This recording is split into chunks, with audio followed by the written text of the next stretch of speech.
Je ne peux m'imaginer ce que ce sera quand je marcherai juste à tes côtés. Je ne peux m'imaginer ce que mes yeux verront lorsque ton visage sera devant moi. Je ne peux m'imaginer. Je ne peux m'imaginer.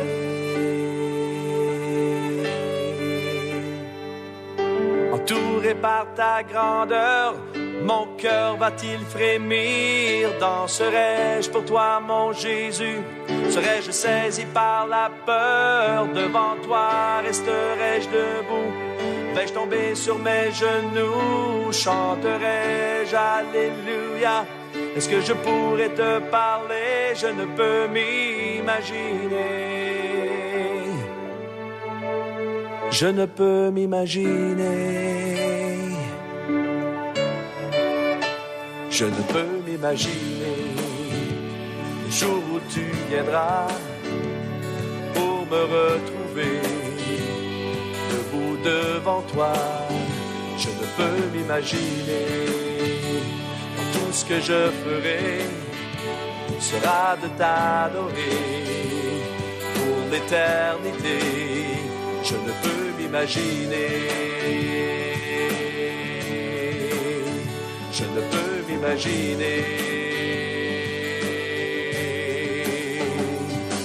Entouré par ta grandeur, mon cœur va-t-il frémir? Danserai-je pour toi, mon Jésus?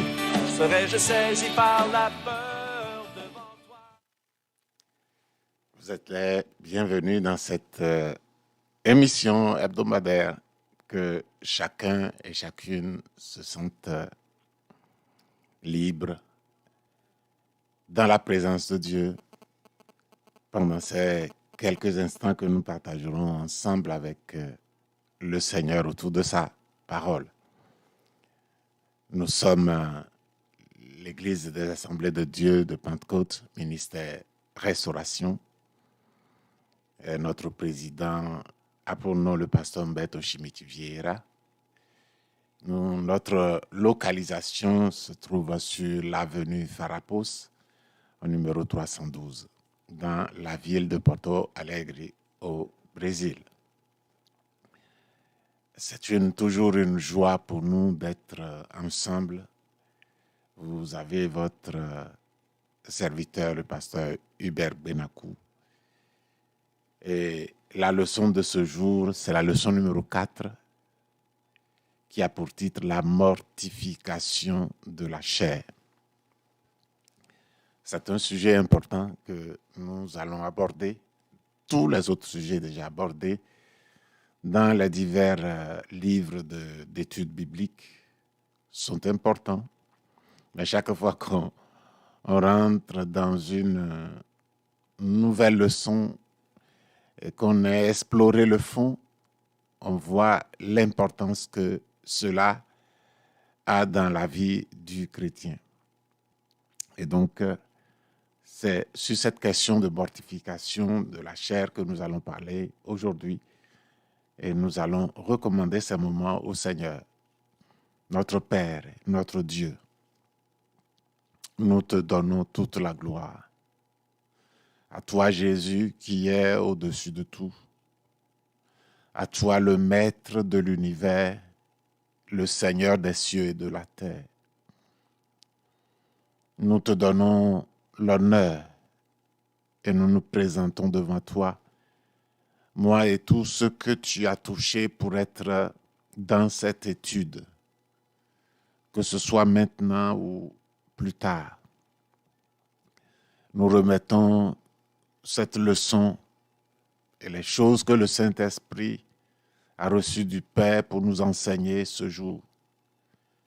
Nous sommes conscients, Seigneur, de ce que notre vie dépend de toi et de ce que les éléments, c'est seuls les éléments de la parole de Dieu, les leçons de la parole de Dieu, extraites et présentées à nos cœurs qui forment les solutions des défis que nous avons chaque jour, afin que les relevant, nous puissions, Seigneur, être agréables premièrement à toi, mais que nous puissions aussi de cette façon laisser le Saint-Esprit accomplir son œuvre.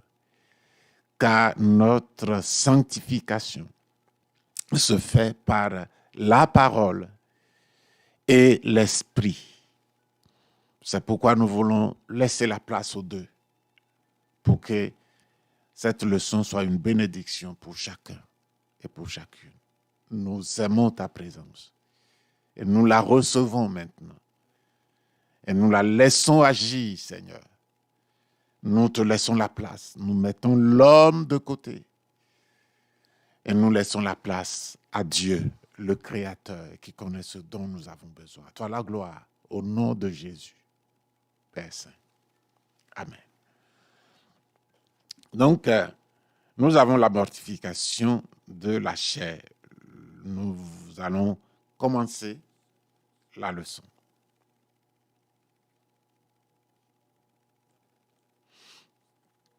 Voilà.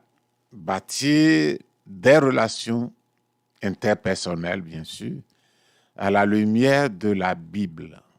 Et la leçon est la leçon numéro 4, la mortification de la chair. Nous allons voir plus loin ce que c'est que la mortification. Le verset de base, c'est celui-ci, Colossiens 3, la première partie, 3-5, la première partie. Faites donc mourir les membres qui sont sur la chair. Dans la leçon, nous verrons ce que c'est que les membres. Donc, nous allons lire ensemble l'introduction avant de partir. Voilà. Alors, pour que nous ayons une vie abondante, nous devons faire de la place au Saint-Esprit afin qu'il prenne soin de nous. Nous ne pouvons pas prendre soin de nous. C'est Dieu seul qui peut prendre soin de nous. Et comme Christ a engagé l'Esprit de Dieu, son Esprit pour prendre soin de nous, c'est à lui de le faire. Et cela n'est pas possible. Ou n'est possible que par la mortification de notre chair, de notre nature terrestre. La présence de Dieu en nous est incompatible à la dominance, c'est-à-dire à la domination de la chair. On ne peut pas avoir Dieu en nous et avoir la chair qui domine aussi. Les deux ne peuvent pas. Si, voilà, ici, le conseil est donné à l'enseignant de pouvoir, pour ne pas passer rapidement sur les questions discutées dans cette leçon, nous allons faire de cette leçon une seule leçon, nous allons en faire deux. Donc, nous voyons la première partie aujourd'hui et nous laissons la seconde partie pour la prochaine fois. Donc, nous allons voir le grand 1 qui est comment mortifier la chair. Comment mortifier la chair. Souvenez du mot.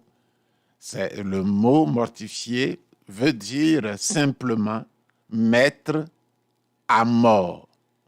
Mettre à mort par le moyen de diminuer la force de la chose jusqu'à ce que la chose meure.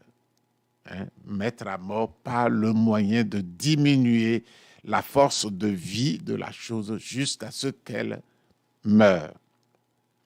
Donc, nous allons voir que, premièrement, comment mortifier la chair, et puis nous allons discuter quelques petites questions comme un examen de ce que nous pouvons remarquer en nous. Puis nous touchons le grand 2, comment identifier l'ancienne nature. Il y a une nature en nous. Nous avons, le chrétien a deux natures. Nous avons une ancienne et une nouvelle. Une qui s'appelle la chair et une qui s'appelle l'homme nouveau. Hein? L'homme qui est esprit en nous, qui est l'être nouveau.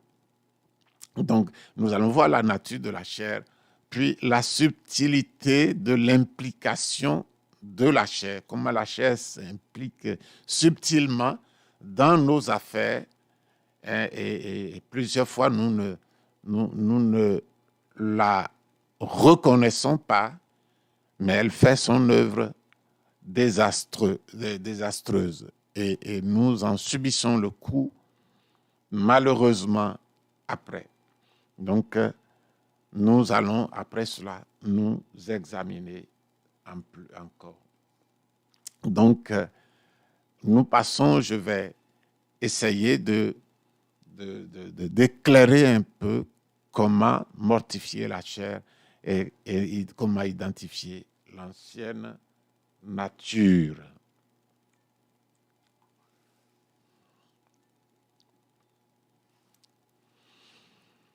Alléluia. Donc, après avoir invité ceux qui voulaient le suivre, hein, Jésus a ajouté dans Luc 9, verset 23, Luc 9, 23. Dans la deuxième partie, première partie, il a invité ceux qui veulent le suivre à renoncer à eux-mêmes. Si quelqu'un veut venir après moi, dit Jésus, qu'il renonce à lui-même. Qu'il renonce à lui-même. Qu'il se charge de sa croix et qu'il le suive. Jésus a dit ça.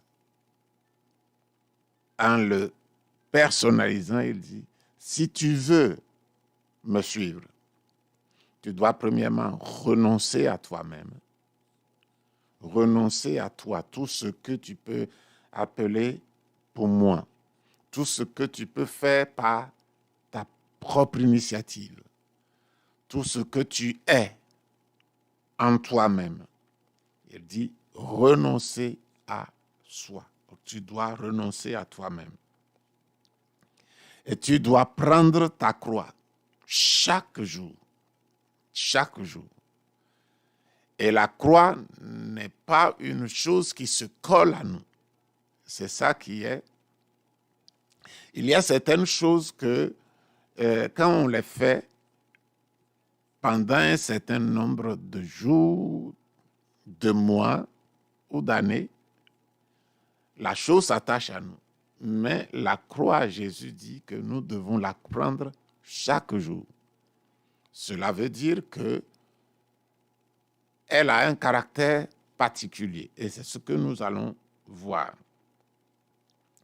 Donc, prendre la croix et suivre Jésus, c'est marcher jusqu'au calvaire. Jusqu'au calvaire, le lieu de la mort. Chargé de sa croix. Jusqu'à ce que l'homme qui porte la croix meure. Et c'est ce que Jésus a fait. Jésus nous invite à nous unir à la ressemblance de sa mort. À la ressemblance de sa mort pour pouvoir jouir non seulement de l'abondance de sa vie, mais aussi de la résurrection que Paul a dit. Paul dit dans Romains chapitre 5, le verset 10, « Car lorsque nous étions ennemis, lorsque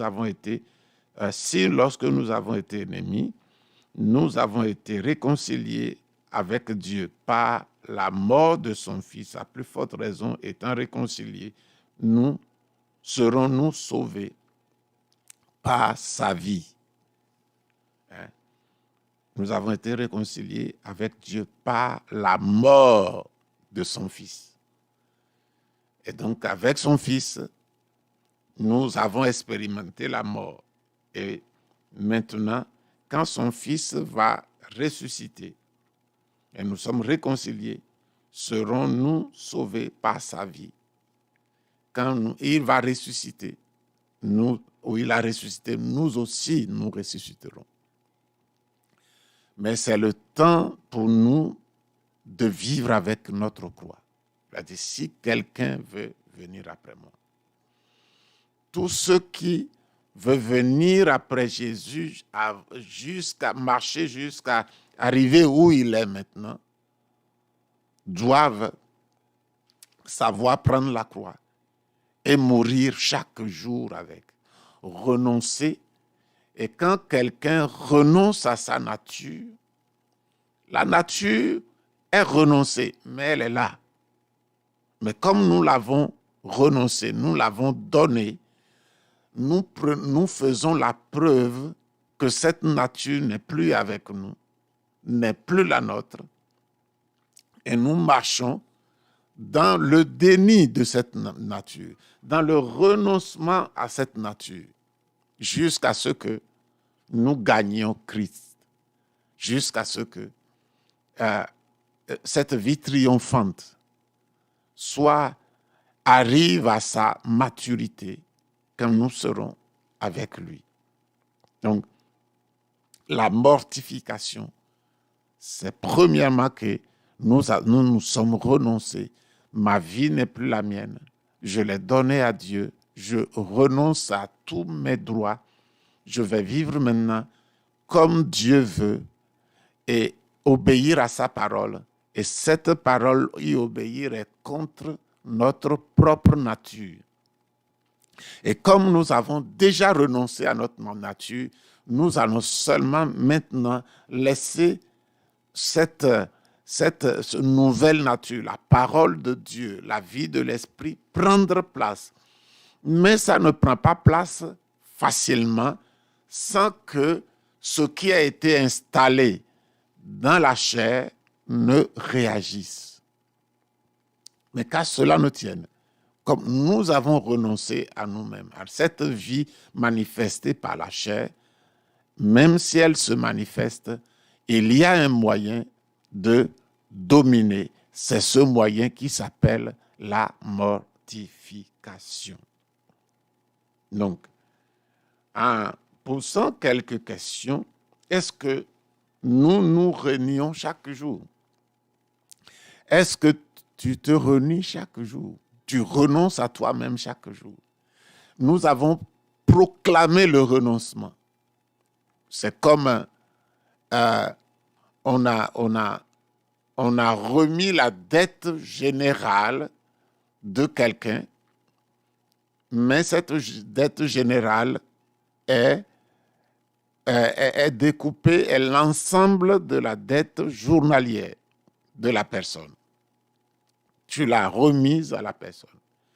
Maintenant, chaque jour qui passe, tu as tout remis, mais à chaque jour qui passe correspond un certain montant de dette. Donc, pour nous aussi, nous avons remis toute notre vie au Seigneur. Mais à chaque jour, la chair a une manifestation. La nature humaine terrestre a une réclamation d'existence pour chaque jour.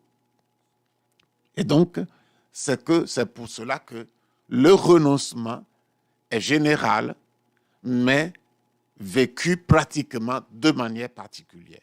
Parce que lorsque nous avons renié à l'ensemble de notre vie, ce n'est que un renoncement de position.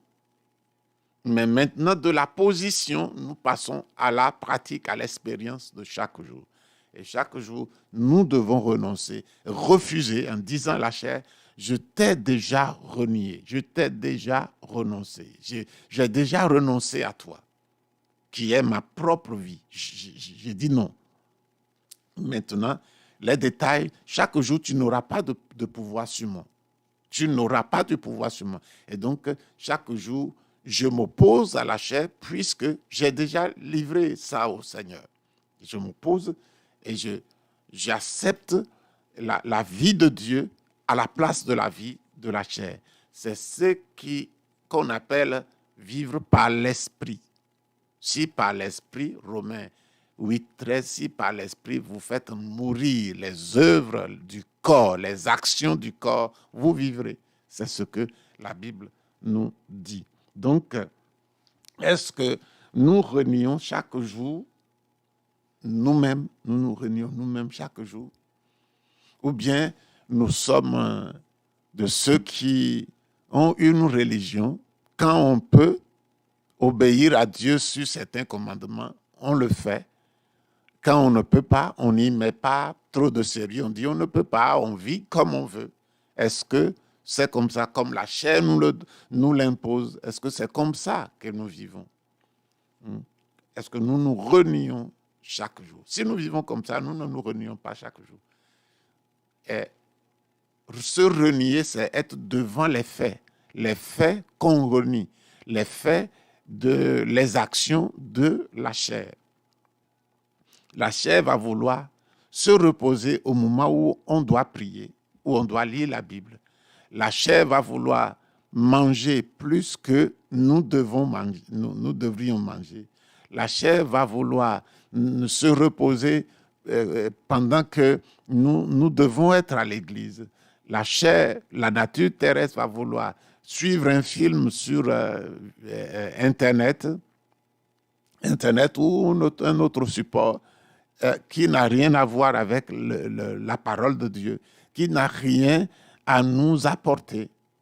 Et il y a des gens qui pensent que cette vie que nous sommes en train de mener est une vie qui mérite, si on veut obéir à Dieu, on peut. On va le faire. Mais si on ne veut pas, on fait ce qu'on veut. Non, ce n'est pas comme ça. Notre vie a été déjà donnée. Et chaque jour. C'est pourquoi il dit si quelqu'un veut me suivre. Il y a beaucoup de personnes dans l'Église qui cependant ne veulent pas suivre Jésus. Si quelqu'un veut venir après moi. Et il dit ça à qui? Il dit ça à ceux qui sont convertis, non pas ceux qui sont contre lui. Ceux qui sont contre lui, il ne leur parle pas. Si le Dieu souverain qui connaît les cœurs parlait à ceux qui sont contre lui, ceux qui n'acceptent pas son message de la sorte, il perd son temps. Parce que déjà, il ne l'écoute pas. Mais il parle à ceux qui l'écoutent, ceux qui l'acceptent. Mais maintenant, accepter, c'est un point.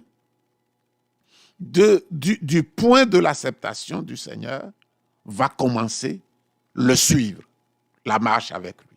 Et c'est ce qu'il appelle, si quelqu'un d'entre vous qui m'a accepté veut me suivre, parce qu'il est possible d'accepter et ne pas le suivre. Et si quelqu'un veut arriver à la fin où il va, où Jésus est, il faut qu'il le suive. Il y a une marche de tous les jours. Et c'est dans cette marche que nous devons montrer clairement si nous le suivons. Il y a des gens qui ont accepté Jésus et qui ne le suivent pas. Et qui se trompent dans les églises. Et non pas, je ne parle pas d'une question de perfection. Ils ne sont pas parfaits. Personne ne l'est. Tant que nous sommes sur la terre, Jésus aura cette parole, suis-moi, valable. Et si nous devons le suivre, c'est qu'il y a une croix à porter. Et s'il y a une croix à porter, il y a une souffrance à endurer. Et s'il y a une souffrance à endurer, c'est qu'il y a quelque chose de notre nature qui s'oppose à notre salut, notre relation avec Dieu, qui est que nous devons obligatoirement continuer à porter devant Dieu, derrière Jésus. Et ces choses tombent au fur et à mesure.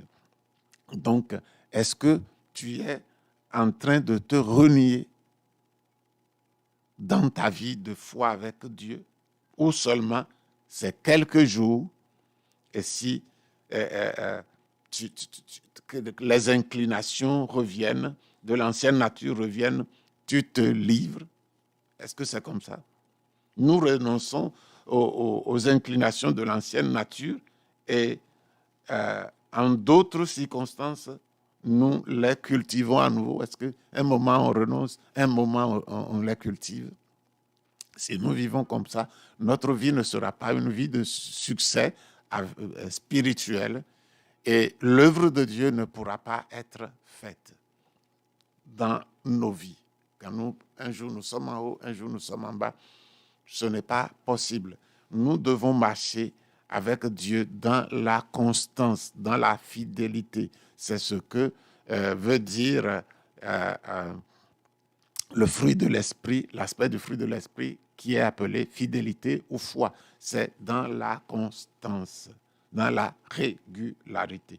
Si nous n'avons pas persévéré pour prendre la croix chaque jour, qu'est-ce qui nous a causé cela? Si tu ne marches pas dans ce renoncement à soi, tu ne marches pas en prenant la croix.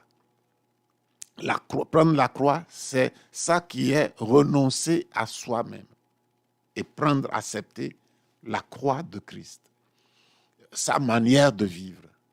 Sa manière de vivre, c'est vivre dans la mort par rapport à la chair. Vivre en considérant comme si notre chair était déjà morte.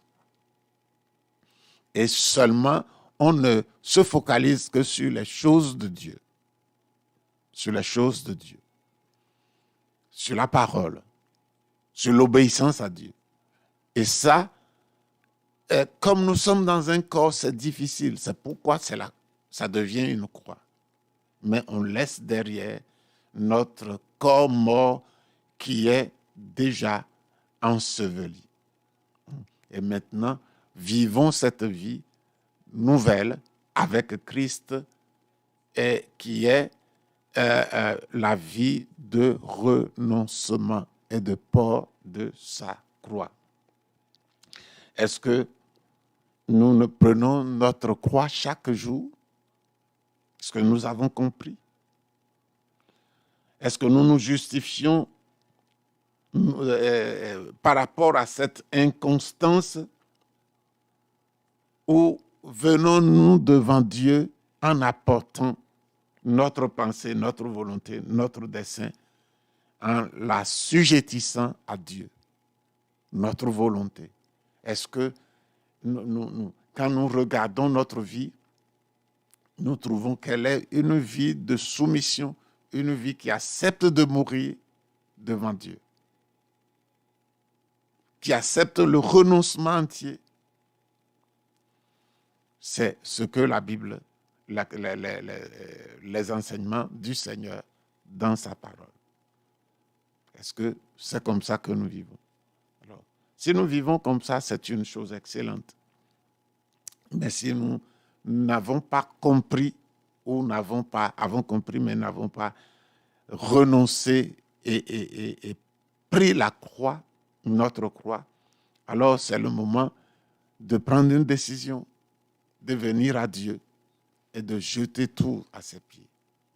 Et quand on jette tout de manière sincère, bien que nous n'ayons pas la force pour redresser la trajectoire, en reprenant notre croix, nous partons en sachant que Dieu va nous aider. Et quand les anciennes natures, manières de vivre, que nous avons héritées de nos pères se manifestent, nous nous remettons au Seigneur et nous en appelons à l'obéissance de la parole. Nous nous rappelons que nous sommes déjà morts. Nous avons remis tout entre les mains du Seigneur et que maintenant, la décision est de continuer à marcher, est de renoncer aux œuvres de la chair, est de prendre la victoire que Dieu nous a donnée par le Saint-Esprit, par la parole, connaissant ce que nous devons faire et nous le faisons.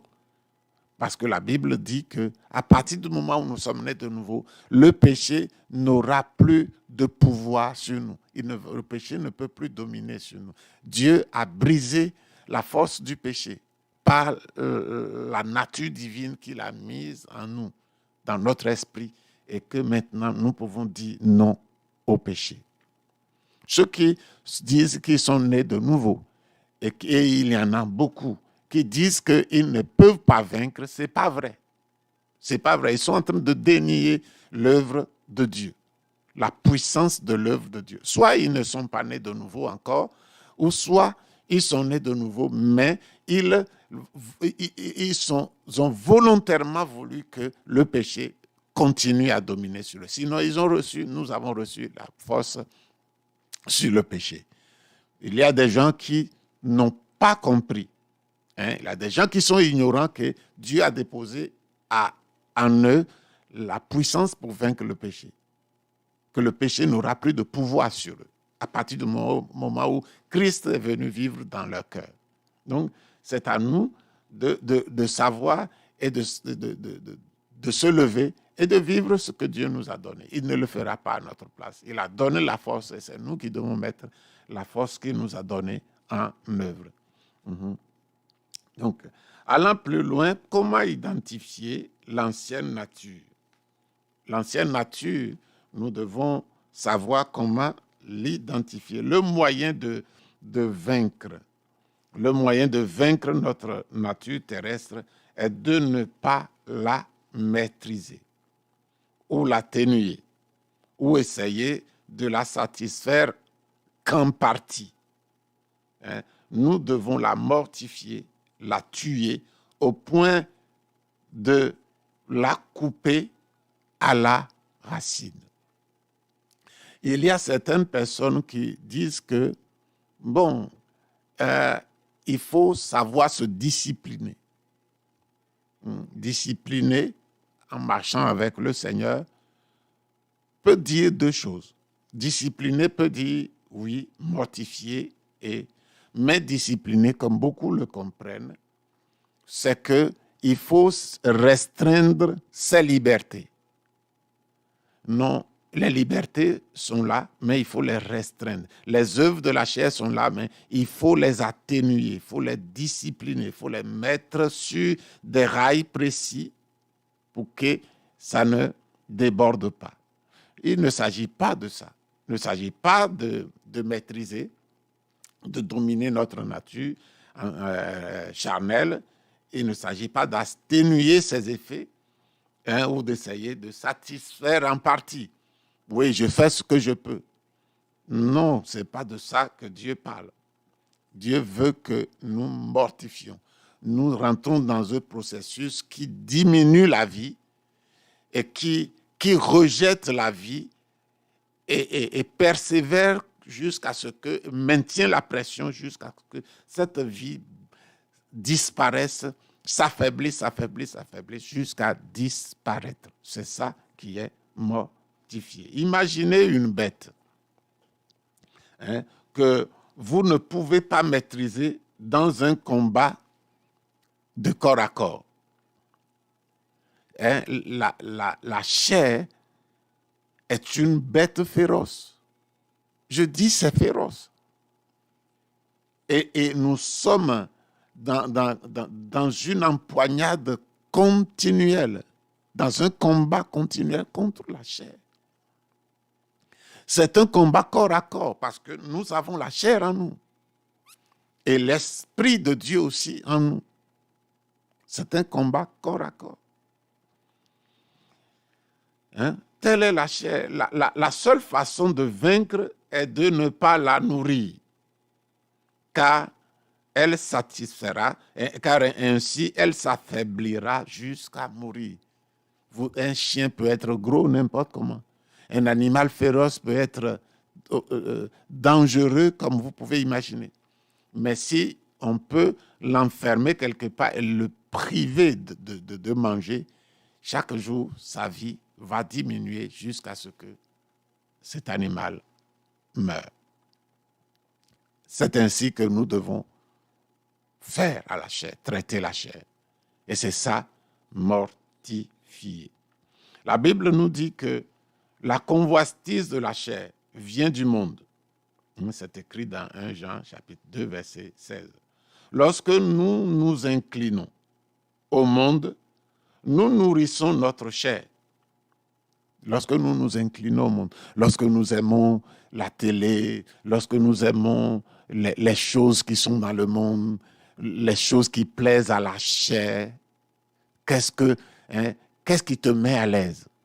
Qu'est-ce que tu ressens? Quand tu veux aller quelque part, quand tu veux faire quelque part, quand tu veux te reposer, quand tu veux te promener, quand tu veux te mettre à l'aise, quand tu veux changer d'air, quand tu veux te défouler, comme on dit. Où tu vas? Vers quoi te tournes-tu?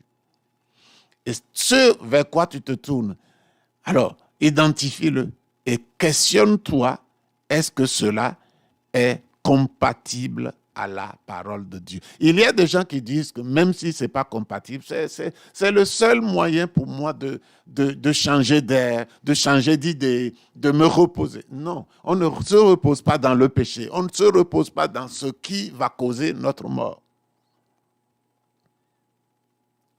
Et la mort spirituelle est plus dangereuse que la mort physique. Est-ce que tu aimerais aller te reposer au milieu d'un avenue où les voitures passent? Ou bien te reposer sur une voie ferrée? Ton corps va en pâtir. Le train va passer, tu seras mis en morceaux. Alors, si avec le corps, on ne peut pas se mettre sur des lieux où le corps peut mourir, avec l'esprit aussi, avec notre être spirituel nouveau que Dieu nous a donné, il en est de même, où nous ne devons pas nous mettre dans des endroits ou avec des choses qui peuvent tuer.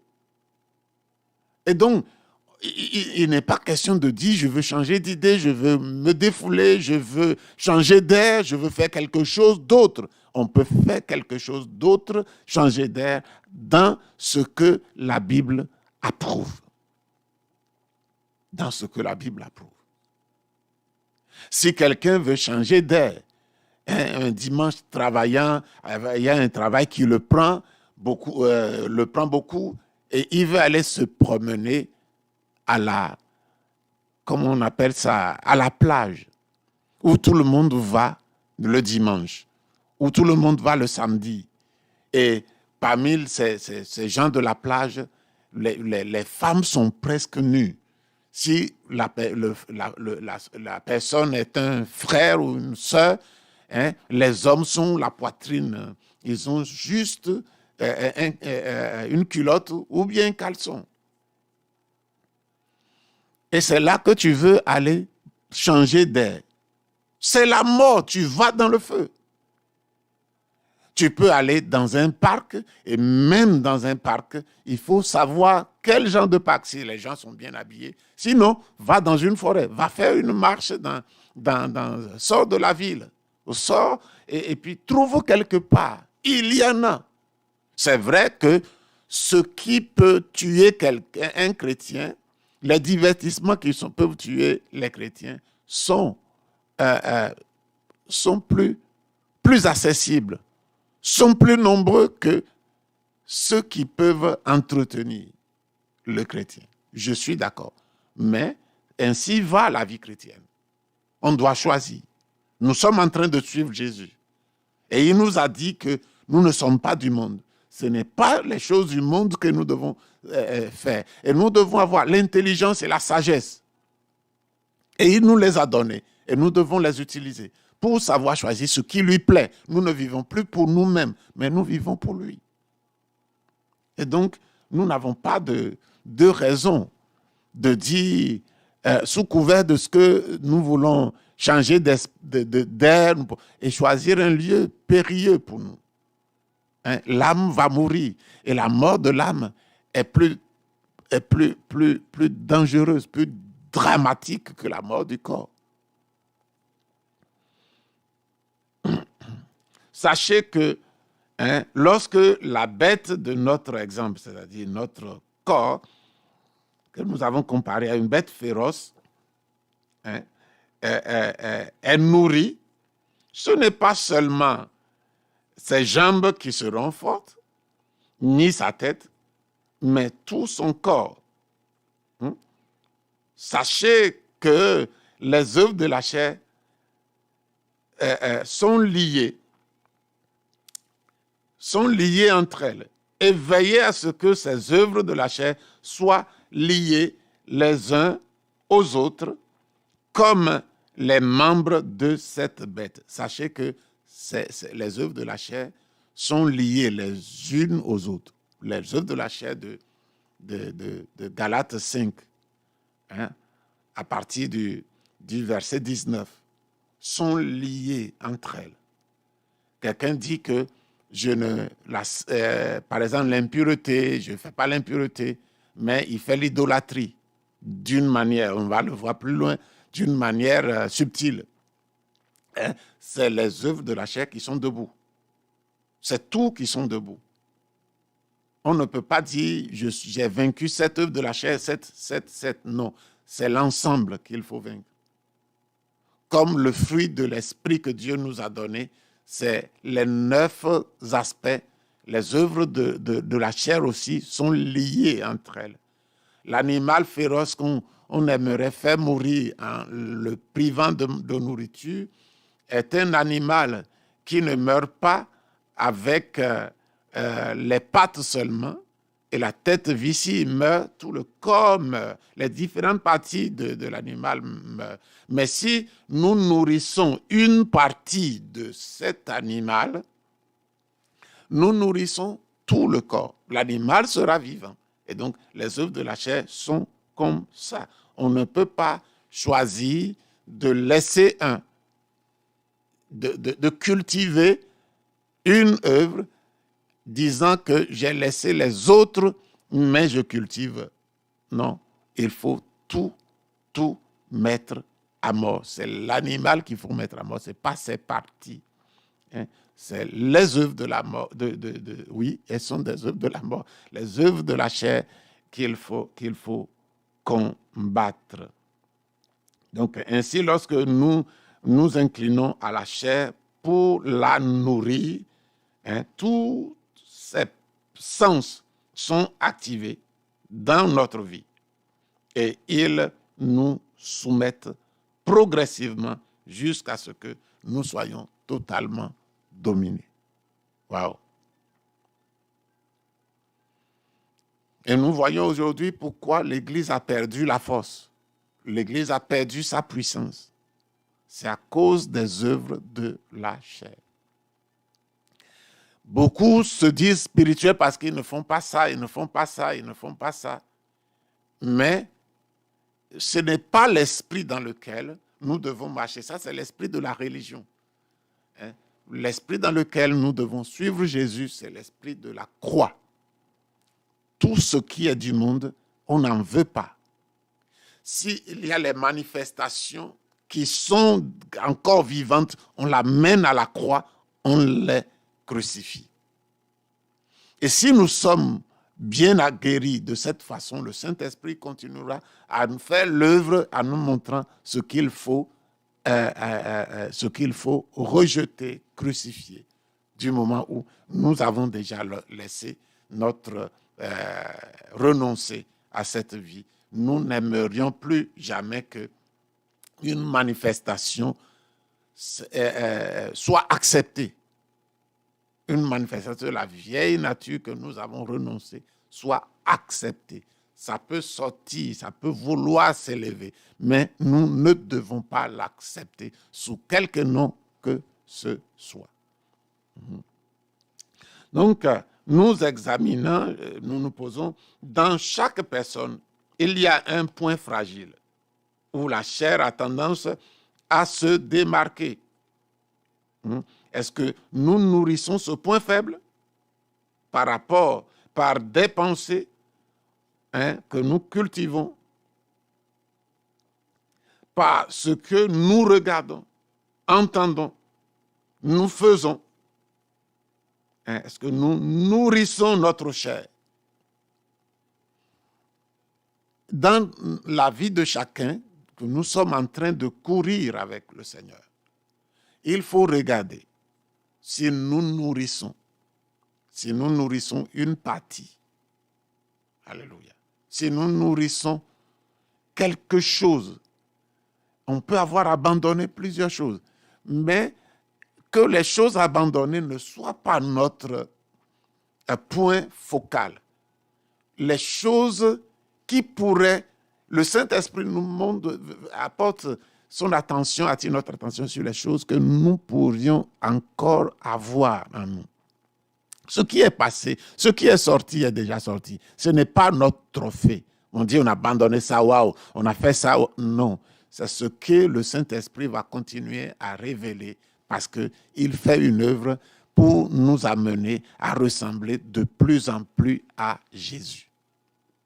Donc, voilà ce que le Saint-Esprit fait. Et nous devons être dans le même mouvement avec lui. Est-ce que nous avons remarqué ce point faible, hein? Et est-ce que nous nourrissons ce point faible parce que nous regardons, par exemple, si tes yeux sont des yeux de convoitise sexuelle, du sexe opposé, convoitise des choses de ce monde, des robes, des pantalons, des cravates, des chaussures, si c'est ça qui joue sur toi, alors, si là où tu es, tu n'as pas tu peux sortir pour aller dans les boutiques et regarder. Si tu n'as pas envie d'acheter quelque chose, n'y va pas. N'y va pas. Hein? David ne serait pas tombé dans l'adultère s'il ne montait pas sur son toit. Ou bien s'il voyait, dès qu'il a aperçu la femme nue, s'il courait pour descendre, il déclencherait un système, un mécanisme de protection, de rejet de la chose.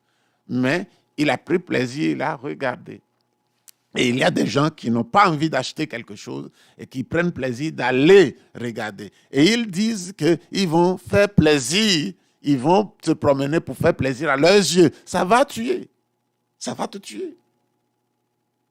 Tant que tu n'as pas besoin de la chose. Pourquoi c'est la chair qui fait ça, c'est la vie de la chair.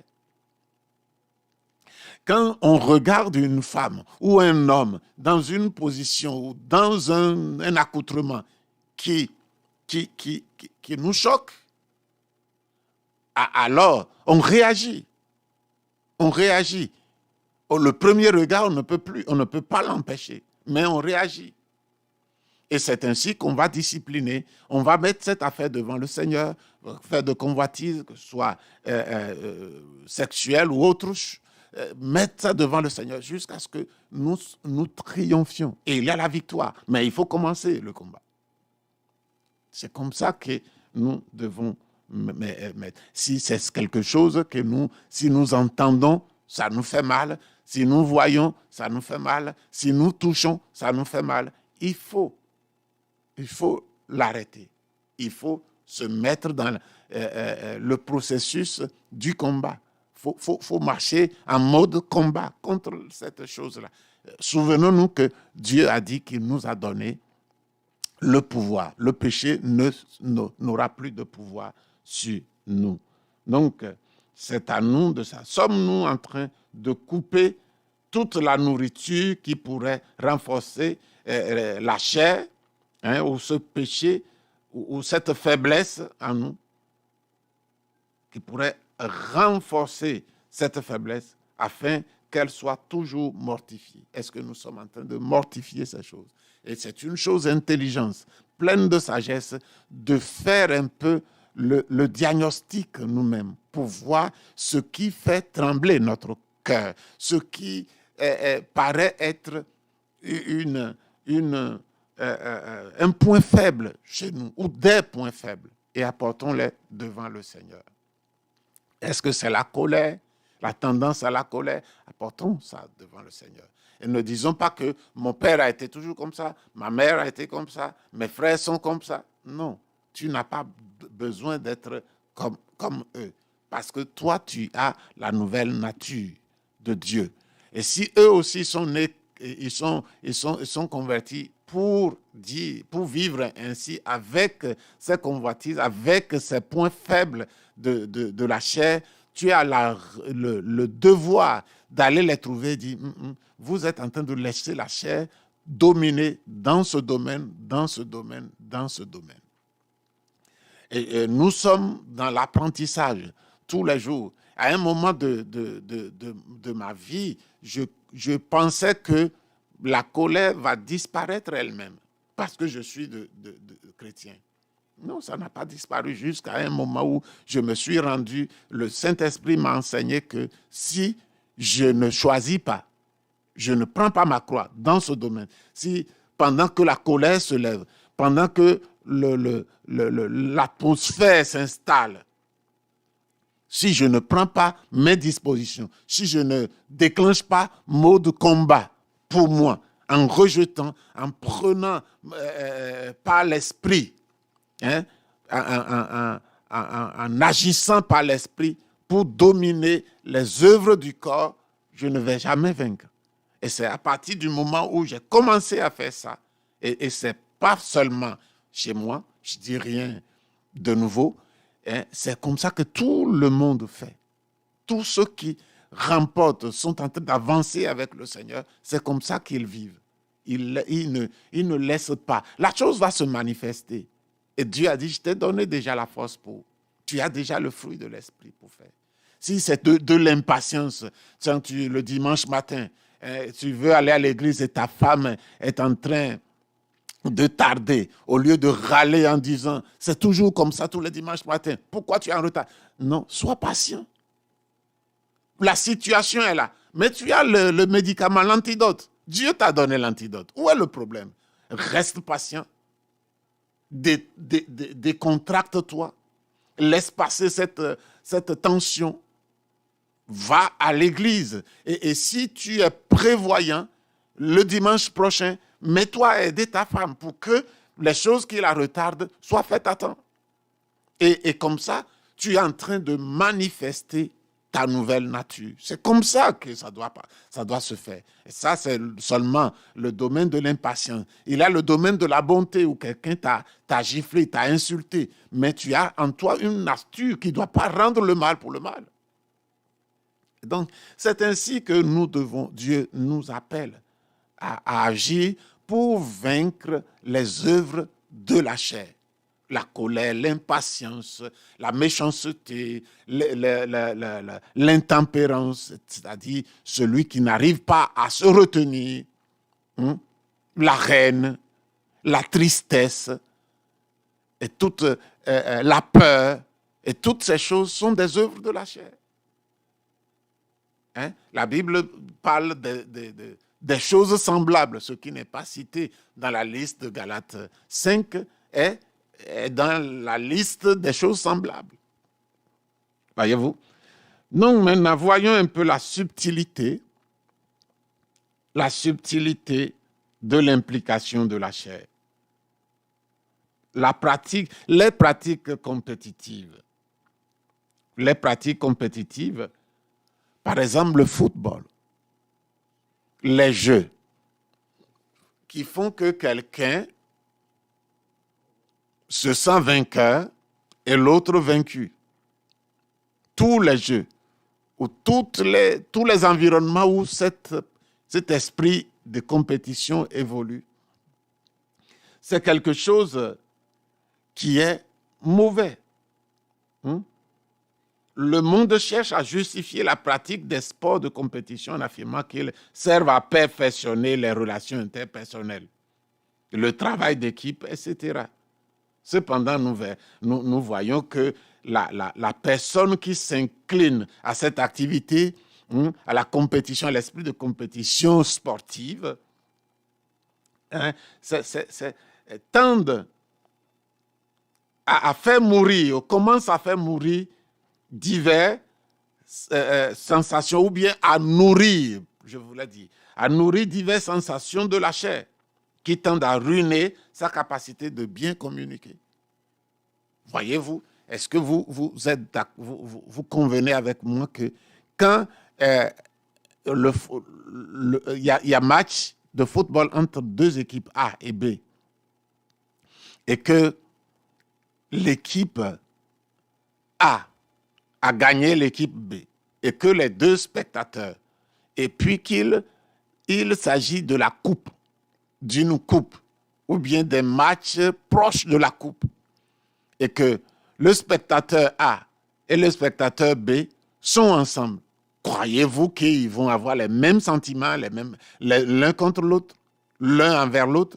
Non, ils auront des sentiments l'un contre l'autre. Et on veut promouvoir les relations interpersonnelles avec ces choses-là. Le diable ment et l'homme suit sans intelligence. Ce n'est pas la vérité. C'est vrai qu'il y a des gens qui gagnent beaucoup d'argent dans ce domaine, mais ce n'est pas de Dieu. Et les chrétiens, beaucoup de chrétiens sont des véritables défenseurs des équipes A et B. Et le monde aujourd'hui, dans le monde du football, sont partagés pendant un long moment entre Messi et Cristiano Ronaldo. Ces choses-là ne devraient pas. Ça, ce n'est pas de Dieu. Ça, ce n'est pas de Dieu. Et on me dirait qu'il y a des chrétiens qui sont dans le football.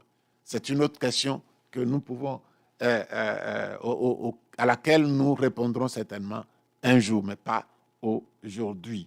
Donc, ces pratiques compétitives ne forment pas les liens, n'aident pas à tisser des relations interpersonnelles.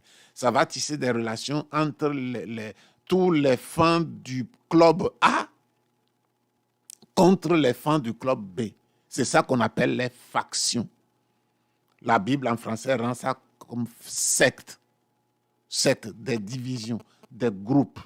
C'est ça, ces factions qui sont les unes contre les autres. Bien que la diffusion et l'appréciation des pratiques sportives de compétition soient prépondérantes dans les médias et que de plus en plus de foules l'apprécient, nous constatons leur influence destructive de l'harmonie dans les relations et un éloignement de Dieu surtout qui en découle. Nous allons maintenant voir et analyser certaines de ces caractéristiques par rapport aux œuvres de la chair mentionnées dans Galates 5, 17 à 19 pour approfondir ce thème. Pour approfondir ce thème. Mais nous conseillons aussi, pour approfondir ce que nous sommes en train de dire, nous conseillons que vous vous continuiez votre étude avec les œuvres de la chair, comment la chair, l'ennemi à vaincre, qui est un livre du même auteur qui est en vente dans nos librairies Rameau da Videira. Donc, ici, je voudrais parler premièrement, des œuvres de la chair. Je veux que nous lisions le passage qui se trouve dans Galates chapitre 5, le verset 17. Je vais le lire.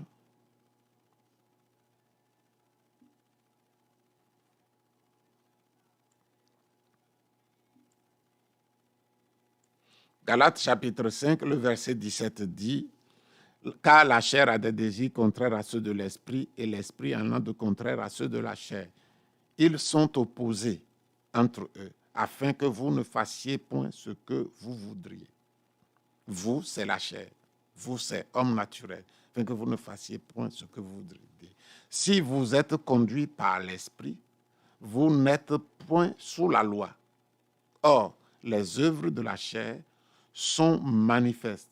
Ce sont l'impudicité, l'impureté, la dissolution, l'idolâtrie, la magie, les inimitiés, les querelles, les jalousies, les animosités, les disputes, les divisions, les sectes, l'envie, l'ivrognerie, les excès de table, les choses semblables. Je vous dis d'avance que, comme je l'ai déjà dit, que ceux qui commettent de telles choses n'hériteront point le royaume de Dieu.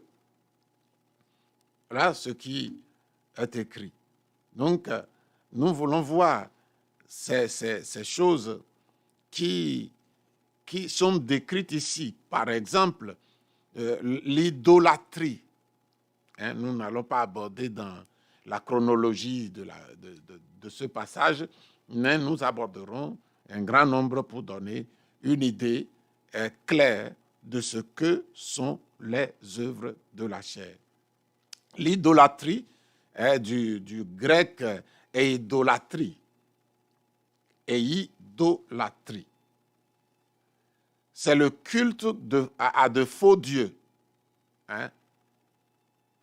Maintenant, idolâtrie au pluriel veut dire vices provenant de l'idolâtrie.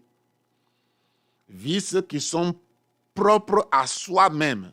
C'est l'idolâtrie. Si quelqu'un a des vices dans sa vie, il peut se dire qu'il n'est pas idolâtre. Il est idolâtre. Il est en train de donner de l'importance, de s'adonner à quelque chose, à un vice. Il est en train de donner à ce vice ce qu'il devrait donner à Dieu. C'est de l'idolâtrie. Un vice provenant de l'idolâtrie. Et l'amour excessif pour soi-même, ou l'amour excessif pour quelque chose ou pour quelqu'un ou quelqu'une, l'admiration exagérée pour quelqu'un, ceux qui admirent les stars de la chanson, les stars du football, les stars dans les disciplines diverses, sont en train d'idolâtrer ces gens, ces stars. Et c'est dangereux pour le chrétien. Et même le chrétien qui idolâtre un pasteur, un prédicateur, cela arrive, est en train de pratiquer de l'idolâtrie. Et c'est grave. La chair et les pensées de l'homme veulent un Dieu. La chair de l'homme veut se confier, veut se réjouir en quelque chose, en un Dieu. J'ai vu un jour que quelqu'un m'a invité, et moi, dans leur culture, ils boivent du vin. Et celui-ci est un chrétien. Et quand il m'a invité, il a sorti du vin, dit juste un peu, parce que c'est son père qui m'a invité. Et il veut honorer son père. Et ce n'est pas en Afrique, c'est hors d'Afrique. Et il pensait que son père a invité, donné du respect à son invité, à l'invité de son fils que j'étais. Et il m'a reçu que si je ne faisais pas ça, son père allait être frustré. Et bon, moi, je n'ai pas pris la chose comme ça. Je ne buvais pas, je ne veux pas boire. Mais j'ai compris que c'est devenu à être culturel. Et je me suis souvenu maintenant que c'est de l'idolâtrie. C'est de l'idolâtrie. Si une culture peut prévaloir sur la parole de Dieu, peut faire que quelqu'un diminue l'intensité ou l'ampleur ou le message de la parole de Dieu pour pouvoir satisfaire une chose, si on peut mépriser Dieu à ce point, pour satisfaire une culture, c'est une idole. Donc, soyons clairs. Donc, c'est un Dieu. Même si nous pouvons défendre que ce n'est pas un Dieu, Dieu le voit comme quelqu'un qui prend sa place, même partiellement. La place de Dieu ne peut pas être prise, même partiellement. Même pas l'intention. Dieu ne veut pas partager sa gloire. Devant cet appétit humain, l'idolâtrie apparaît, créant un point de contact physique avec lequel matérialiser la divinité, l'objet de son culte et de sa dévotion, l'objet de son amour, l'objet de sa dévotion, l'objet de ses recherches, l'objet de sa satisfaction. Voyez-vous, c'est Dieu qui doit être l'objet de notre recherche, l'objet de notre satisfaction, l'objet de notre culte l'objet de notre dévotion. Il doit être le tout pour nous. Il ne doit pas avoir quelque chose. Il y a des gens qui aiment certains repas, certains repas plus que d'autres. Nous devons être prêts à manger d'autres choses, au point de prendre les choses de l'esprit pour vaincre cet appétit que la chair nous a, que la chair a tracé dans notre conscient ou dans notre subconscient même, et qui revient tout le temps. Et quand nous ne trouvons pas ça, il y a quelques fois que vous trouvez, quand vous mangez, vous pouvez dire, ça, ce n'est pas ma femme qui a préparé ça. Vous ne connaissez pas le cuisinier. Mais quelqu'un est venu rendre visite à votre femme et a préparé ou a mené un repas. La femme sait sans que vous soyez au courant. Et puis vous mangez, vous dites que ce n'est pas ma femme qui a préparé ça. Je l'aime pas dans cette forme. Il faut faire attention. Nous devons être prêts à manger tout. Et vous dites, pasteur, vous allez trop loin. Oui, la chair de l'homme nous a amenés trop loin. Les passions de la chair nous ont amenés trop loin. La force de la chair nous a trop accaparés. Et maintenant, pour lâcher la grippe, pour lâcher l'étau, il faut être conscient et rigoureux. Nous avons de quoi user pour faire briser cette prise sur nous. Donc, ce sont des choses qui sont normales. Elles sont fortes à les attendre, mais qui sont normales. Nous ne devons être esclaves de rien. Et nous devons veiller dans notre vie. La présence du concept élargi de l'idolâtrie, nous devons tenir compte de cela, que l'idolâtrie est une chose élargie. Et même il y a de l'idolâtrie dans les choses que nous n'avons jamais vues comme l'idolâtrie, quand ça prend un peu le pas sur ce que nous devons à Dieu. Sachez que la Bible dit, tu aimeras le Seigneur ton Dieu de tout ton cœur, de toute ton âme, de toute ta force et de toute ta pensée. C'est ce que, si nous donnons ça à Dieu, qu'est-ce qu'il nous reste? Rien. Rien. Et nous marchons pour glorifier Dieu seulement. Si nous avons de la nourriture, c'est bon. Si nous avons un lieu où dormir, nous n'avons pas besoin d'avoir un matelas d'une qualité pour dormir. Si nous avons un matelas juste pour ne pas avoir mal aux côtes, ça suffira. Si maintenant Dieu nous a donné un bon matelas, ok, il n'y a pas de problème. Mais nous ne mettons pas notre gloire dans le matelas. C'est le Dieu qui nous a donné le matelas qui est le suprême pour nous. Donc, nous ne sommes pas en train de dire qu'il faut minimiser tout, mais qu'il faut être content de ce qu'on a. Non, nous ne sommes pas en train de dire qu'il faut rejeter tout, qu'il faut trouver de l'idole dans tout. Mais quand nous sommes avec Dieu, qu'il y a l'idolâtrie, le Saint-Esprit va nous avertir, mais souvent ces avertissements-là, nous ne les prenons pas en compte. La chair nous aide à les minimiser, dire, oh, ça va partir, ce n'est pas tant que ça. Mais petit à petit, ça va prendre la place et ça va nous empêcher de servir Dieu. Donc, il y a l'inimitié. L'inimitié. L'inimitié comme œuvre de la chair. Ce qui fait que nous sommes ennemis de quelqu'un ou de quelque chose. Le mot est ektra, le mot grec. Il convient de souligner que la différence entre inimitié en tant que compatibilité, en tant qu'incompatibilité qui découle de la différence de nature, donc inimitié entre l'esprit et la chair, comme nous le dit Romains 8, 6, et l'inimitié dépourvue de raison logique. Il y a deux types d'inimitié.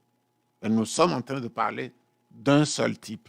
Le premier type, c'est que l'inimitié qu'il y a entre le croyant et le non-croyant, entre la lumière et les ténèbres, entre Dieu, entre Bélial et Christ, par exemple. Ces inimitiés-là on peut les appeler inimitiés, mais ça veut dire plutôt incompatibilité. Les deux ne peuvent pas marcher ensemble. C'est ce qu'on veut dire.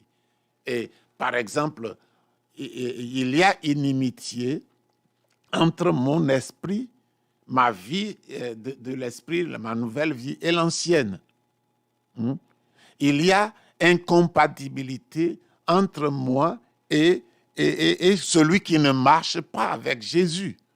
Mais c'est simplement de l'incompatibilité. Ce n'est pas une inimitié qui s'exprime par des faits que je dirige contre ces personnes-là.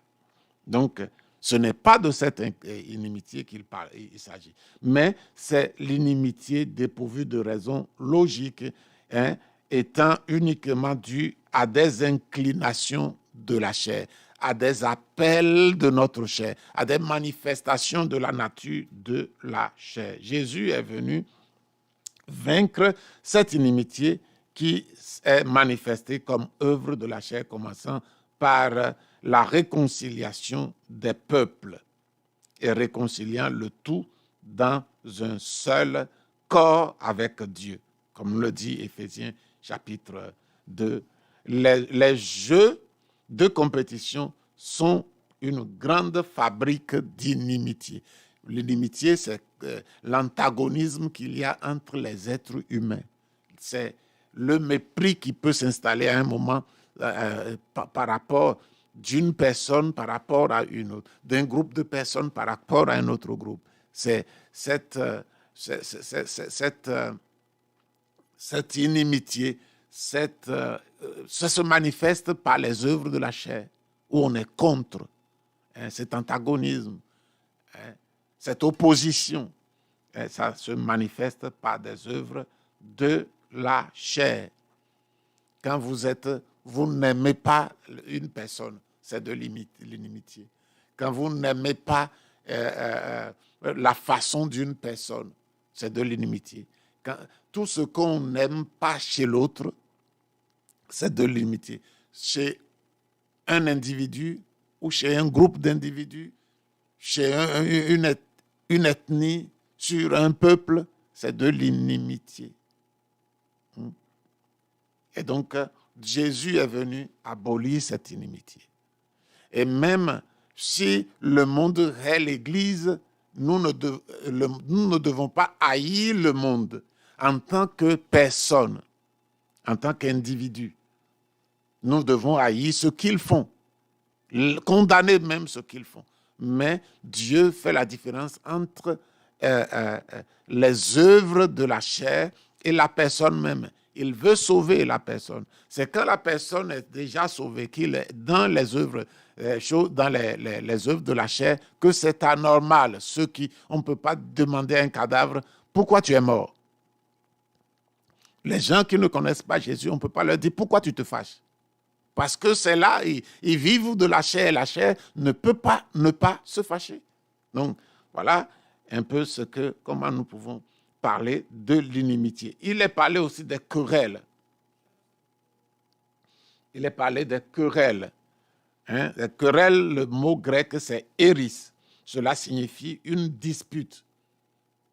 La Bible française même rend le mot querelle par dispute, obstiné en parole, discussion, dispute, controverse.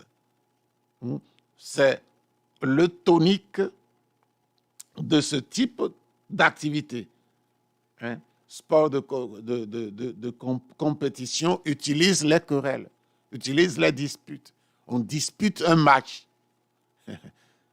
Donc, Ce sont des choses de la chair, aussi bien chez les joueurs que chez les supporters. Inimitié est un sentiment, c'est-à-dire les querelles sont un sentiment. Les conflits sont l'externalisation. Nous avons parlé de l'inimitié. L'inimitié sont des sentiments contre quelqu'un, contre un groupe, contre un peuple.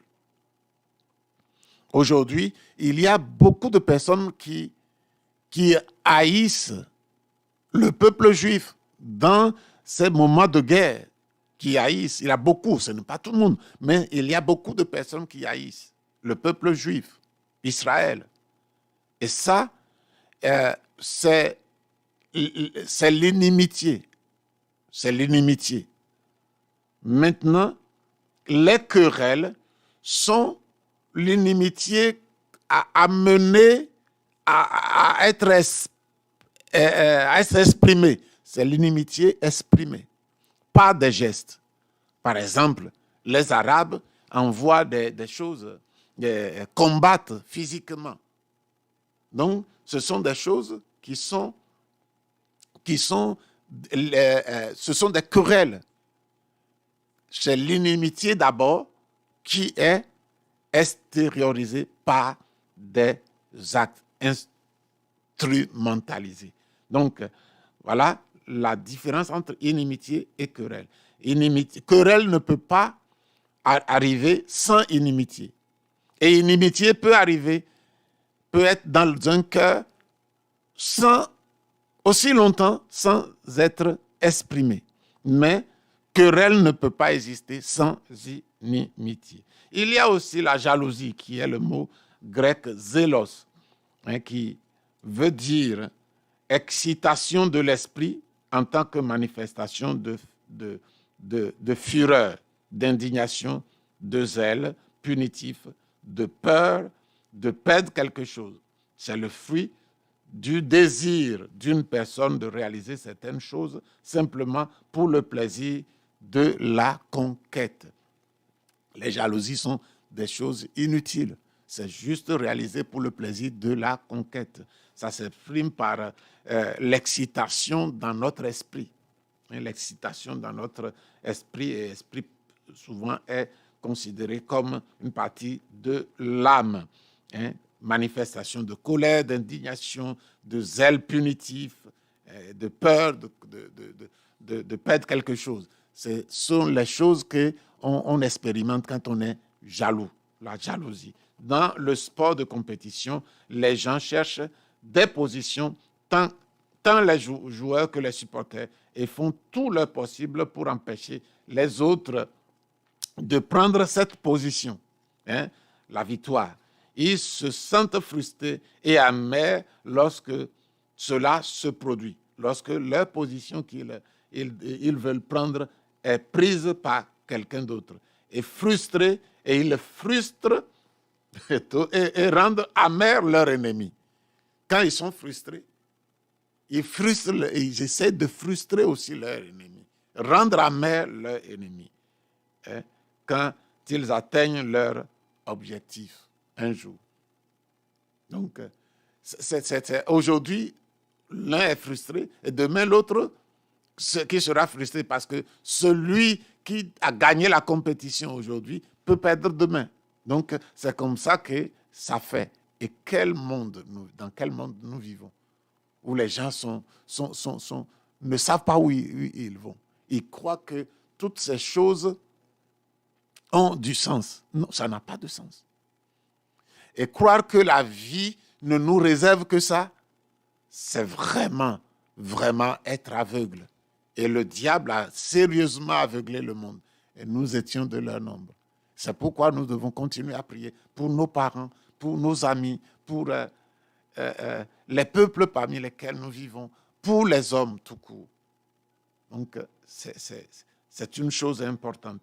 Il y a les animosités, dont la Bible française a parlé, qui est le mot thumos. Thumos, c'est un sentiment intense de haine. Sentiment intense de haine, animosité, d'amertume, généralement dirigé contre une ou plusieurs personnes, un sentiment de colère, de fureur. Donc la colère vient du commandement de Dieu à l'homme pour dominer la terre. À l'origine, cette capacité d'indignation que Dieu a donnée à l'être humain pour lutter contre ce qui contrevient à la volonté ou contrevient au dessein de Dieu. Dieu a donné la colère, la capacité de se mettre en colère à l'homme, mais il l'a donné uniquement pour lutter contre tout ce qui se lèverait contre la volonté de Dieu, les desseins de Dieu sur la terre. Parce que l'homme doit prier que le règne de Dieu vienne. Et tout ce qui contrevient au règne de Dieu, l'homme doit le prendre comme ennemi. Et la colère peut se lever pour défendre la justice, la volonté de Dieu sur la terre. C'est à cela que Dieu nous a appelés. C'est à cela que Dieu nous a donné une capacité. Il y a une colère légitime. La colère légitime que l'on peut appeler indignation. Le juste mot, c'est l'indignation. Et elle est dirigée contre le mal, qu'elle se manifeste dans des attitudes, des paroles ou des pensées, et que ce mal soit externe ou dans la personne elle-même, la colère doit se lever. Nous devons nous mettre en colère, non pas seulement contre le mal qui provient d'une autre personne, mais aussi contre le mal qui vient de nous. Quand tu te vois, ta pensée commence à convoiter une femme, ou bien un homme, si on est femme, il doit avoir une sainte colère. D'où vient ce sentiment? D'où vient cette chose? Ce n'est pas normal. Tu dois te lever contre. Et tu dois réprimer ça avec ta colère. Et généralement, si nous agissons comme ça, nous trouverons que nous sommes en train de nous opposer au diable, au démon qui tire sur notre pensée des flèches enflammées. Parce que subitement, une pensée vient. Tu n'as pas pensé à ça avant, mais ça vient subitement. On te dit, mais d'où me vient cette pensée? C'est le diable qui a tiré. Et si nous avons cultivé la haine du mal, cette colère légitime, nous serions révoltés contre cette pensée. Et simplement la pensée, nous la réprimons.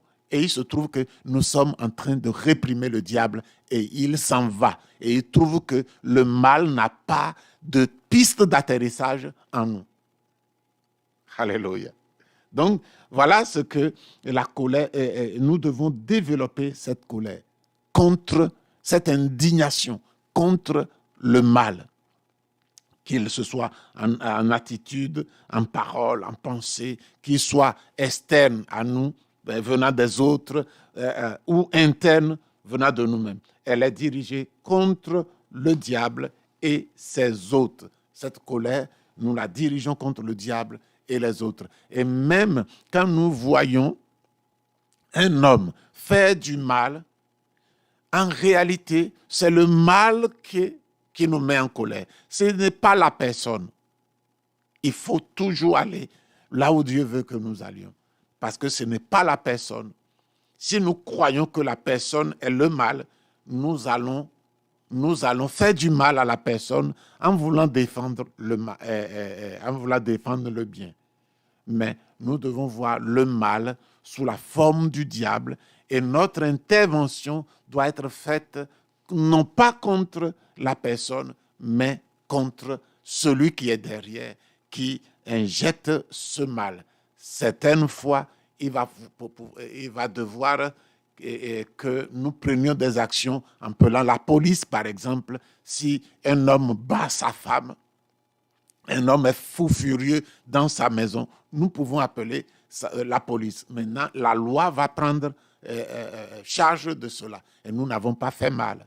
Mais si nous prenons une arme pour taper, casser la tête de celui qui est en train de faire le mal, alors nous avons répondu au mal par le mal. Ce n'est pas une colère légitime. La colère légitime qui est l'indignation ne finit pas comme ça. Ça ne fait pas de mal. Ça veut corriger le mal et ça dénonce le mal.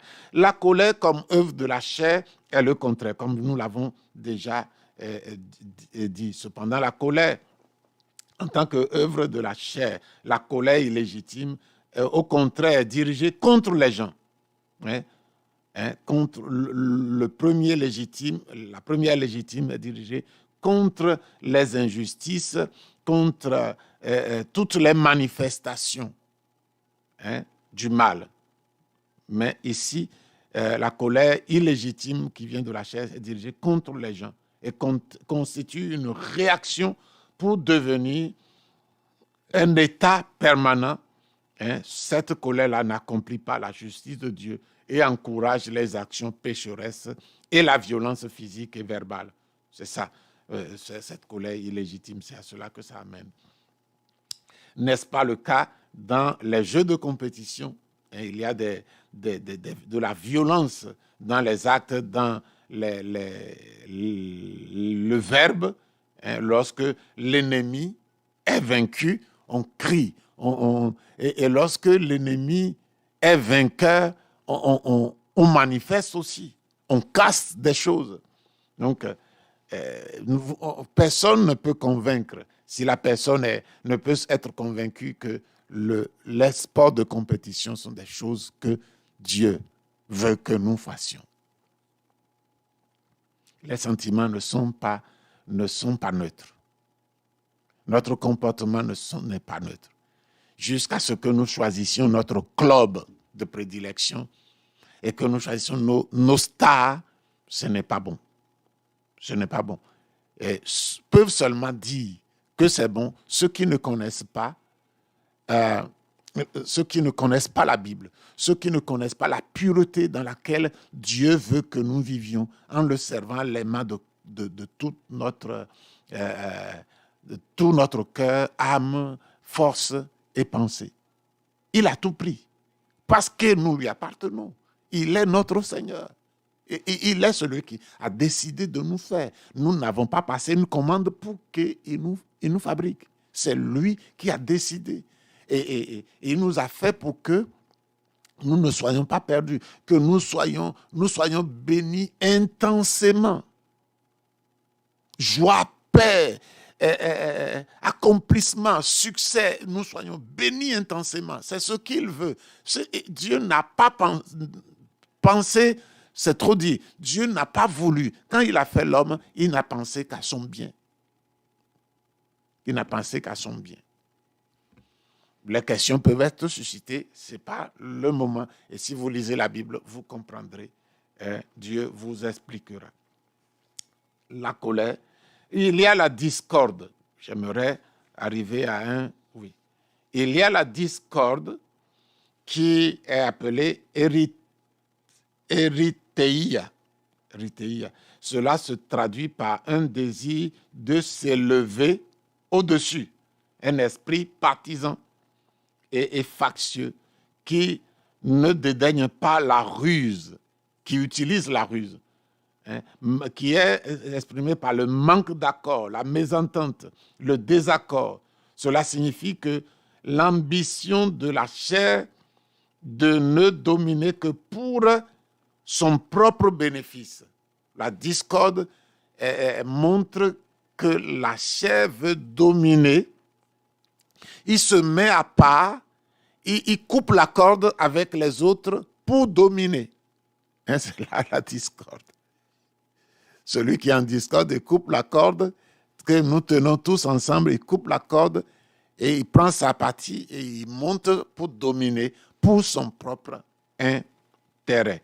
C'est la pratique de celui qui ne veut prendre le pouvoir que par ambition personnelle. Les politiciens de ce jour, quand on est dans un parti, on est parmi un peuple, on est soutenu, on arrive au pouvoir, la discorde arrive, il se met au-dessus des gens. Il se prend comme ne plus être au niveau de la masse. Maintenant, il est au-dessus et il gouverne pour son propre bien. Il pense à lui-même avant de donner des miettes à la population.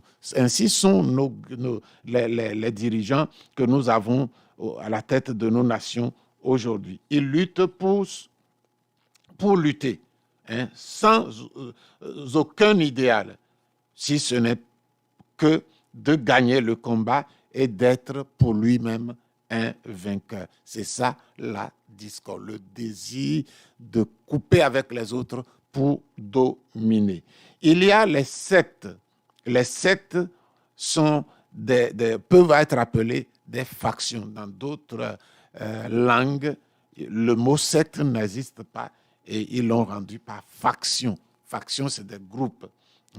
Ce sont des dissensions. Ce sont des dissensions. Ce sont des dissensions provenant de la diversité des opinions. Écoutez, dissensions provenant de la diversité des opinions et des objectifs, des points forts. Ce sont des groupes d'individus en valeur de la même cause, en faveur de la même cause, par opposition à celle des autres groupes.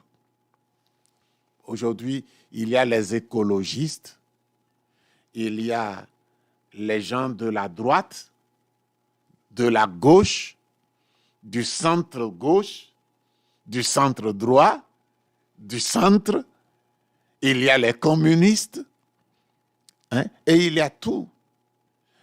Comme dans une salle de classe, il peut y avoir ceux qui sont forts en maths, en d'autres, et souvent ils se mettent en groupe, au détriment des autres.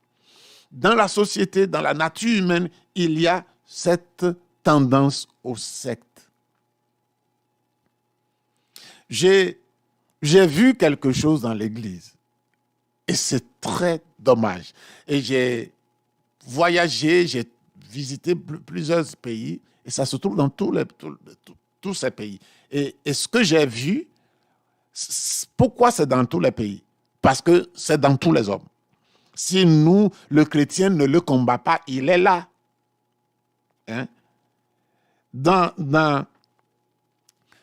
Il y a des gens qui sont dans les églises qui veulent suivre les enseignements de la Bible, la doctrine biblique. Ils arrivent à mettre les gens sous discipline. Mais quand on commet un péché, la Bible dit de discipliner pour que dehors, on ne pense pas que nous sommes une bande de malfaiteurs, de gens qui pêchent, qui vivent des choses. Et ainsi, ils peuvent nous attribuer même des choses qu'on ne fait pas. Et donc, une église, quand un membre commet une faute, doit discipliner la faute, doit montrer clairement que ce n'est pas cette manière de vivre que Dieu nous a apprise. Donc, il arrive qu'on discipline des gens qui ne veulent pas la discipline, qui contestent la discipline. Non pas parce que la discipline est injuste, mais parce qu'ils ne veulent pas apprendre. Et donc, ou bien ils jugent que ce n'est pas fondé, ou ce n'est pas... La Bible dit, même si tu juges que ce n'est pas fondé, tu te soumets aux autres. Le temps va passer et Dieu, si tu es même... J'ai vu des gens qui se sont soumis et que Dieu a vengé de manière formidable. C'est à Dieu qu'appartient la justice. Et les hommes peuvent se tromper. Et même une église qui est constituée d'hommes, ils peuvent se tromper. Quand ils sortent de la conduite du Saint-Esprit, ils peuvent se tromper. Et malheureusement, il y a beaucoup d'églises qui travaillent sans la direction du Saint-Esprit. Et ça peut arriver. Et même si ça arrive, celui qui est mis sous discipline doit rester tranquille et dire, Seigneur, tu connais, je me soumets, j'accepte. C'est ça l'humilité. C'est ça l'humilité. Et Dieu élève celui qui s'abaisse. C'est écrit, ça va toujours être ainsi. Et donc, j'ai trouvé que tous ceux qui ont refusé où on mal accueilli la discipline dans des églises finissent par se retrouver.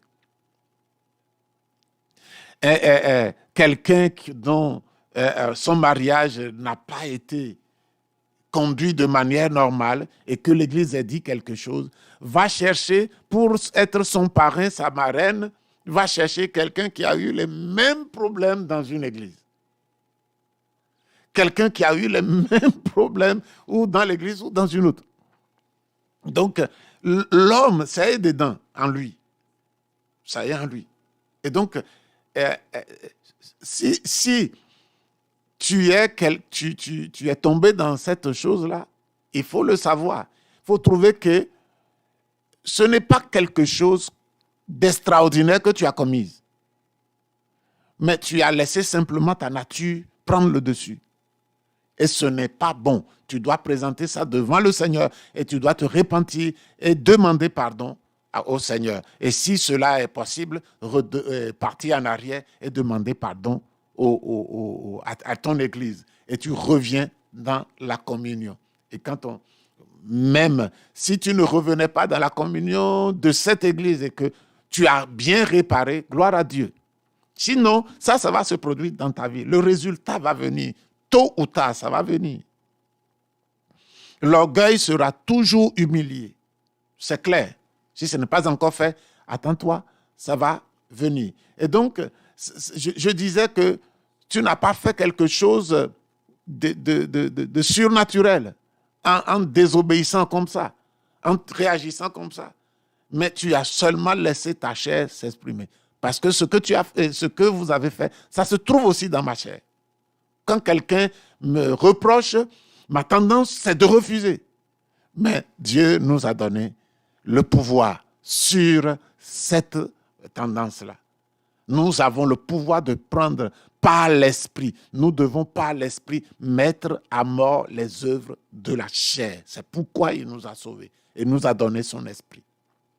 Donc, ce n'est pas des choses extraordinaires, mais nous avons laissé notre nature prendre le dessus et dire que ce n'est pas extraordinaire, mais ça peut causer la mort. Les œuvres de la chair amènent à la mort. Donc, je parlerai de l'envie pour finir. Je parlerai de l'envie pour finir et l'envie tout à l'heure. Je vais donner un message.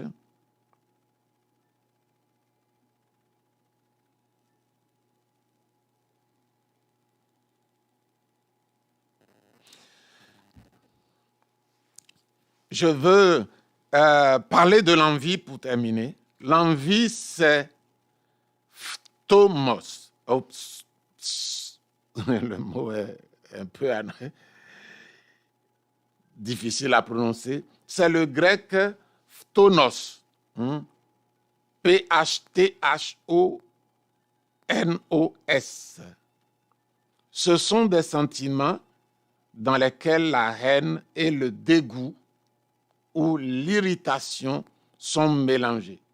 Haine, dégoût ou irritation sont mélangés dans l'envie et qui sont causés par le bonheur, la prospérité des autres. Car là où il y a un zèle amer et un esprit de dispute, il y a du désordre et toutes sortes de mauvaises actions. Jacques 3, 16. En plus de vouloir dominer les autres et se démarquer des autres, le charnel s'irrite lorsque les autres dominent ou se démarquent. Je reviens en arrière pour dire ceci. Le sentiment d'envie, c'est le mélange de haine, de dégoût, d'irritation, mélangé, que quelqu'un éprouve quand il voit le bonheur de l'autre, quand il voit la réussite de l'autre, quand il voit le succès de l'autre, la prospérité de l'autre, il est saisi d'envie. Et comment ça se manifeste cette envie? Il est dégoûté, il y a la haine, il y a de l'irritation, il n'est pas content pour sa réussite, sa prospérité. C'est ça la haine. Et ça se manifeste contre ceux qui se démarquent, ceux qui essaient de se détacher par leur réussite ou par leur performance. Il y a cette envie, c'est la manifestation ainsi de l'envie, clairement mise en évidence dans les jeux de compétition. Nous étudions toutes ces choses par rapport aux jeux de compétition pour dire que les sports de compétition ne sont pas des choses que le chrétien doit embrasser. Il doit fuir, il doit s'éloigner. Laisser Dieu le guérir, doit se jeter dans les bras du Seigneur pour le guérir. Donc, nous allons nous arrêter ici. Notre temps est arrivé et nous allons continuer cette leçon la prochaine fois, tellement le sujet est important pour nous. Que le Seigneur vous bénisse et à la prochaine, nous allons prier. Seigneur notre Père, ce sujet est tellement important que nous avons décidé de continuer la prochaine fois. Tendre Père, je bénis ton nom. Je glorifie ton nom. Un enseignant, je dois dire la vérité. Il y a des choses que tu m'as montrées en prononçant certaines phrases qui sont même dans ma vie. Il y a des négligences passées par rapport à la mollesse de traiter certaines œuvres de la chair. Et je prie, Père Céleste, pour mes frères, pour mes sœurs, que tu nous aides, que tu nous soutiennes. Saint-Esprit, je te demande de nous aider, de projeter ta lumière dans nos cœurs, dans le cœur de mes frères et de mes sœurs, et que ta grâce soit révélée. Donne-nous la force, Seigneur. Renouvelle chacun d'entre nous afin que nous puissions, Seigneur, par l'Esprit, mettre à mort les œuvres du corps, les actions du corps. Seigneur, qui n'ont qu'un seul but, Seigneur, nous assujettir et entamer notre vie spirituelle, entamer la solidité de cet homme nouveau que tu as placé en nous. C'est un combat entre deux entités, entre la chair et l'esprit. L'esprit, c'est ce nouvel homme, fait à l'image de Christ que tu as déposé en nous. Et nous te demandons, Seigneur, de nous aider à, par ton esprit, vaincre. Parce que tu as dit que le péché n'aura plus de pouvoir sur nous. Ces œuvres de la chair sont des péchés. Et comme le péché n'aura plus de pouvoir sur nous parce que tu as mis quelque chose dans notre esprit, dans cet homme nouveau qui est plus fort que le péché sous toutes ses formes. Alors, Père, nous nous livrons à toi. Nous nous livrons à toi et te prions, notre Dieu, de nous venir en aide. Que ton nom soit glorifié et béni au nom de Jésus. Amen. Que le Seigneur vous bénisse et à samedi prochain.